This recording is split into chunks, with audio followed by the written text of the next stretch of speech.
Chukwuemeka's lawyer filed for an emergency adjournment the same afternoon.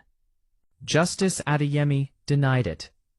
Chukwuemeka's cousin, whose name appeared as co-director of Goldcrest Properties Limited, retained his own separate lawyer by the following Thursday, which told Amina, and therefore Ngozi and Hawa, everything they needed to know about how quickly a family closes ranks, and then when closing ranks becomes expensive, how quickly it opens them again.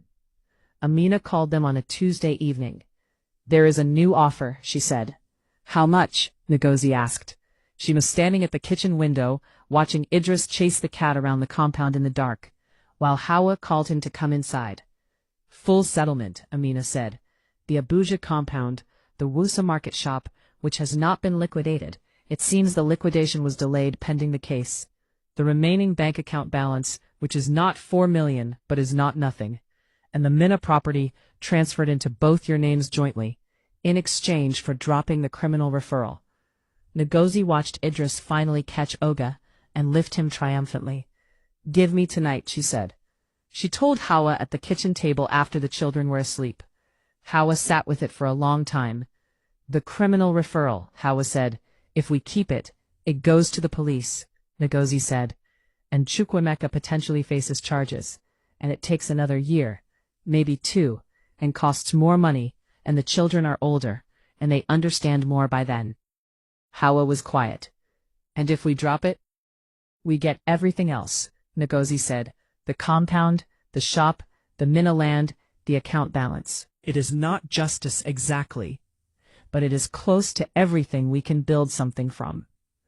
Hawa looked at the table. "He stole from his own brother's family," she said.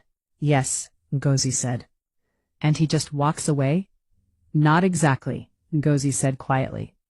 "The cousin is keeping his own lawyer, which means he believes Chukwuemeka will find a way to make this his cousin's fault.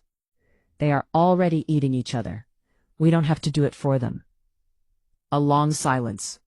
Then Hawa said, "Call Amina."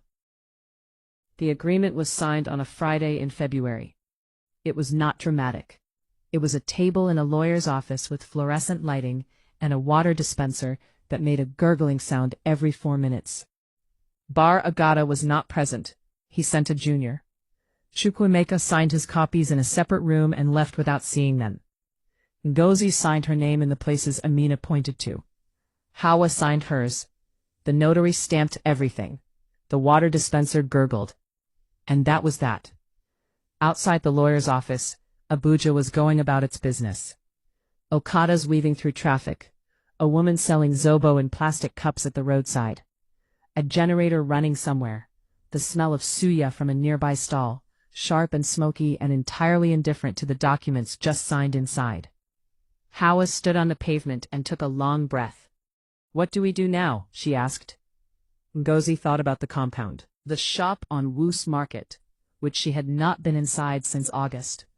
The Minna land she had never seen. The account balance that would not solve everything, but would solve some things. Amaka's school fees through to JSS1. A generator upgrade, finally, properly, so nobody sat in the dark pretending it was fine. She thought about the shirts she had put by the gate.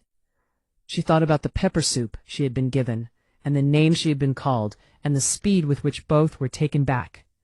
She thought about a woman crying in a bathroom with the tap running, and a cup of tea, and 2 words. "We open the shop," she said. Hawa looked at her. "Together?" she asked. Ngozi looked back at her. This woman she had never chosen, who had been delivered to her gate by a dead man's lie, who had sat on the same sofa and signed her name on the same side of the same page, and cried the full kind of cry, and laughed the full kind of laugh.